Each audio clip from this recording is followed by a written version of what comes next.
প্রায় 2600 যাত্রী নিয়ে ছুটে চলছে এই ট্রেন। কিন্তু অবাক করার মতো তথ্য হলো, এই ট্রেনের জ্বালানি কিন্তু কোনো ডিজেল বা কয়লা নয়, এটি ছুটে চলছে কোনো কালো ধোঁয়া ছাড়াই। উল্টো আরও ইঞ্জিন থেকে বের হচ্ছে জলীয় বাষ্প। বিশ্বের সবচেয়ে পরিচ্ছন্ন পরিবহন প্রযুক্তিগুলোর একটিকে এবার রেলপথে আনলো ভারত। দেশটির প্রথম দেশীয়ভাবে নির্মিত হাইড্রোজেন চালিত যাত্রীবাহী ট্রেনের উদ্বোধন করেছেন প্রধানমন্ত্রী নরেন্দ্র মোদী।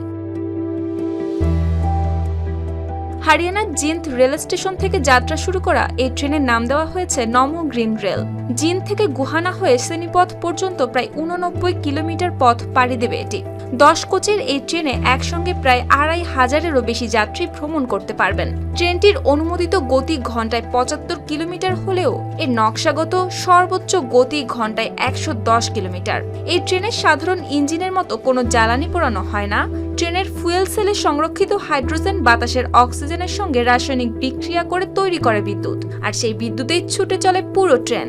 এমনকি অতিরিক্ত বিদ্যুৎ জমা রাখার জন্য এতে ব্যবহার করা হয়েছে অত্যাধুনিক ব্যাটারি প্রযুক্তিও।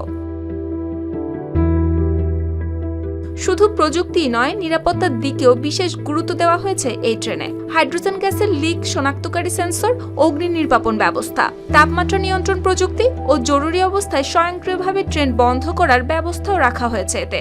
এমনকি এই প্রকল্পের জন্য হরিয়ানার জিন্দে তৈরি করা হয়েছে বিশেষ হাইড্রোজেন উৎপাদন, সংরক্ষণ ও জ্বালানি স্টেশন। ভারত সরকার বলছে, দেশটির সবুজ জ্বালানি নির্ভর ভবিষ্যতের দিকে এটি একটি বড় পদক্ষেপ। বিশেষ করে যেসব রুটে বৈদ্যুতিক লাইন বসানো ব্যয়বহুল বা কঠিন, সেখানে ভবিষ্যতে ডিজেল ট্রেনের বিকল্প হিসেবে হাইড্রোজেন প্রযুক্তি ব্যবহারের পরিকল্পনা রয়েছে তাদের। জার্মানি ও চীনের মতো কয়েকটি দেশ আগেই শুরু করেছে এই প্রযুক্তির ব্যবহার, আর এবার সেই তালিকায় যুক্ত হলো ভারতের নামও। তাই নমো গ্রিন রেল হতে পারে ভারতের রেলপথে পরিচ্ছন্ন ও টেকসই প্রযুক্তির নতুন যাত্রার নাম। সুপ্তি রায়, RTV।